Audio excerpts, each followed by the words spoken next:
गुड्डी नासिर से कहती है कि मामू जान मैं आपका एहसान सारी ज़िंदगी नहीं चुका पाऊंगी। आपने जो कुछ मेरे साथ किया है यकीन मानिए कभी भी दिल से इस बात को भुला नहीं सकती हूँ मैं। बहुत खुश हो चुकी है। लेकिन आप देखेंगे कि सारी असलियत सैफ़ी की बता देती है और कहती है कि इसने मेरे साथ ये किया।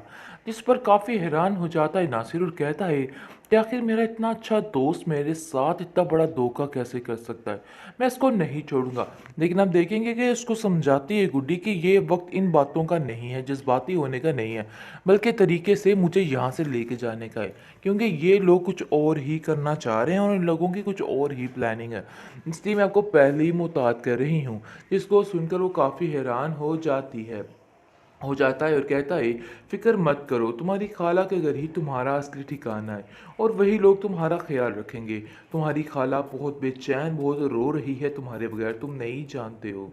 लेकिन जी आप देखेंगे कि बहुत परेशान हो चुकी है इशरत भी और कहती है कि मुझे तो समझ नहीं आ रही खुदारा मेरी बच्ची किधर चली गई। इन लोगों ने उसका क्या हश्र किया और क्यों किया। इतना जालिम कोई कैसे हो सकता है, मुझे तो यकीन ही नहीं आ रहा है। जिसको सुनकर वो कहता है जहांगीर, ये औरंगज़ेब के तो मैं वो हश्र करूँगा कि ये याद रखेगा इसने खुद को समझ क्या रखा है। ये समझ रहा है कि ये गुड्डी के साथ जो मर्जी जी में आई करते रहें। लेकिन ऐसा अब नहीं होने वाला है। मैं कतई गुड्डी के साथ कुछ गलत नहीं होने दूंगा और बहुत जल्द गुड्डी को तुम्हारे पास लेके आऊँगा। देख लेना सारे मामला ठीक हो जाएंगे। तुम बिल्कुल भी इन बातों को लेके परेशान मत हो। जिसको सुनकर वो काफ़ी ज़्यादा यानी कि खुश हो जाती है और कहती है कि मुझे शुरू से ही शक था कि शाज़िया कभी भी उसको सुकून से जीने नहीं देगी। लेकिन फिर भी मैंने उन लोगों की बातों पे एतबार करके अपनी गुड्डी को उन लोगों के हवाले कर दिया। कितनी बेवकूफ़ थी मैं, काश मैं ऐसा ना करती, गुड्डी की बातों का यकीन कर लेती। उसकी मासूमियत को मैंने गलत रुख दे दिया और ऐसा लगा कि वो गलत बोल रही है। लेकिन मुझे उसकी बातों का यकीन कर जाना चाहिए था। मैंने बहुत बड़ी बेवकूफ़ी कर दी उस पर ना यकीन करके।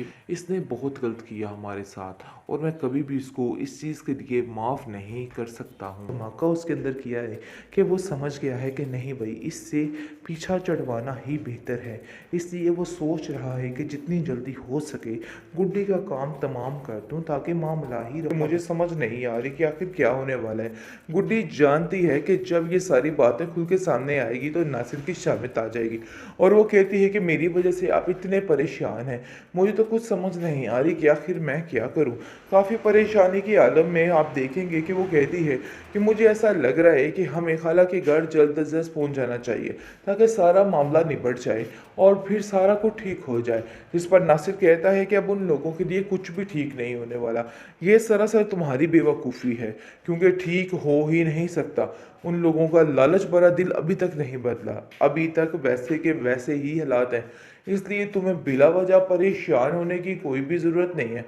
टेंशनें मत पालो, टेंशनें मत लो। यानी कि अब तुम्हारा वक्त सोचने का नहीं, सुकून से जीने का है।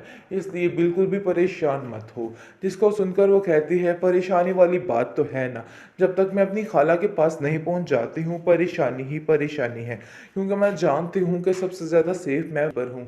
वैसे मामू जान आपका बहुत शुक्रिया, आपने मेरा यहाँ तक बहुत ज़्यादा साथ दिया है। इसके लिए मैं आपका ये एहसान सारी ज़िंदगी नहीं भूलूंगी। जिस पर वो कहता है कि नहीं, ये मेरा फ़र्ज़ था। अगर तुम्हारी जगह और भी कोई मज़लूम होता तो मैं उसके साथ यही करता, क्योंकि तुम्हारा और कोई भी साथ देने वाला नहीं था। इसलिए मुझे ये सब कुछ करना ही था। बिला वजह की टेंशन मत लो, सब ठीक हो जाएगा। अब आया ऊंट पहाड़ के नीचे। अब असल मज़ा आएगा इस शाजिया को और औरंगज़ेब को, जो बहुत ज़्यादा इधर उधर हवाओं में उड़े थे कि बस सब कुछ उनके हाथ आ गए। लेकिन जी ये आपकी बहुत बड़ी गलत फहमी थी। ऐसा वैसा कुछ नहीं होना। आप जाइए और जेल की चक्कियाँ पीसिए, सारी ज़िंदगी जेल में दिखे खाइए, क्योंकि जहांगीर ने अब ऐसा काम किया है कि ये लोग दंग रह जाएंगे कि आखिर हुआ क्या है। क्योंकि बहुत ज़्यादा परेशानी के बाइस करके मामला काफ़ी ख़राब हो गए थे। लेकिन जहांगीर को समझ आ गई थी कि ये लोग गुड्डी के पक्के दुश्मन हैं। दुश्मनी तो जहांगीर ने भी निभानी चाहिए, लेकिन जी अब समझ आ चुकी है कि वाकई में गुड्डी को किसी न किसी मुश्किल में फंसाया जा रहा है।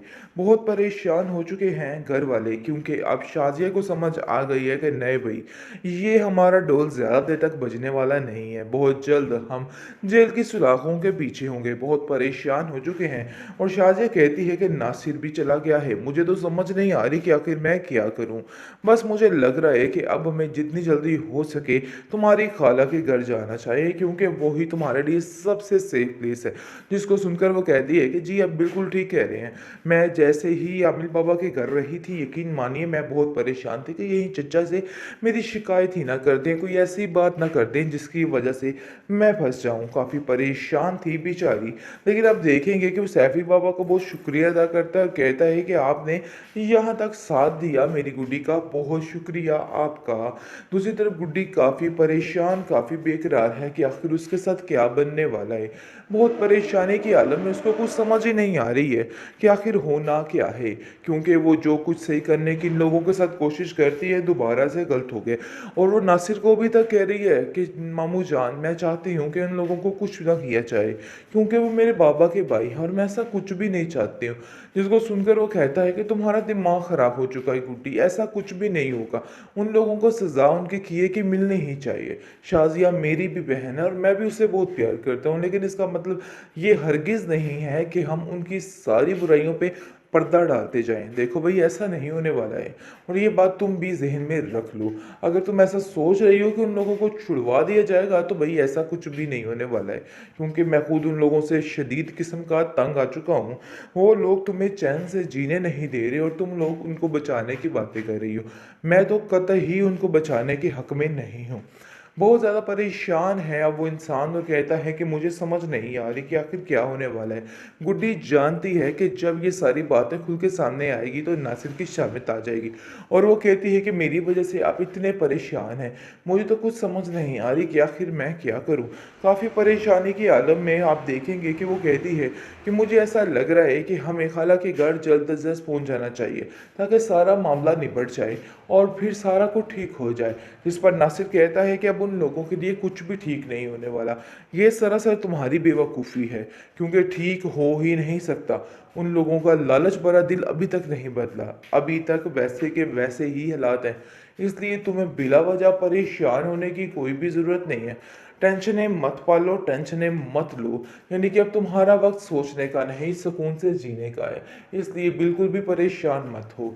जिसको सुनकर वो कहती है, परेशानी वाली बात तो है ना, जब तक मैं अपनी खाला के पास नहीं पहुंच जाती हूँ परेशानी ही परेशानी है, क्योंकि मैं जानती हूँ कि सबसे ज़्यादा सेफ मैं पर हूँ। वैसे मामू जान, आपका बहुत शुक्रिया, आपने मेरा यहाँ तक बहुत ज़्यादा साथ दिया है। इसके लिए मैं आपका ये एहसान सारी ज़िंदगी नहीं भूलूंगी। जिस पर वो कहता है कि नहीं, ये मेरा फ़र्ज़ था। अगर तुम्हारी जगह और भी कोई मज़लूम होता तो मैं उसके साथ यही करता, क्योंकि तुम्हारा और कोई भी साथ देने वाला नहीं था। इसलिए मुझे ये सब कुछ करना ही था। बिला वजह की टेंशन मत लो, सब ठीक हो जाएगा।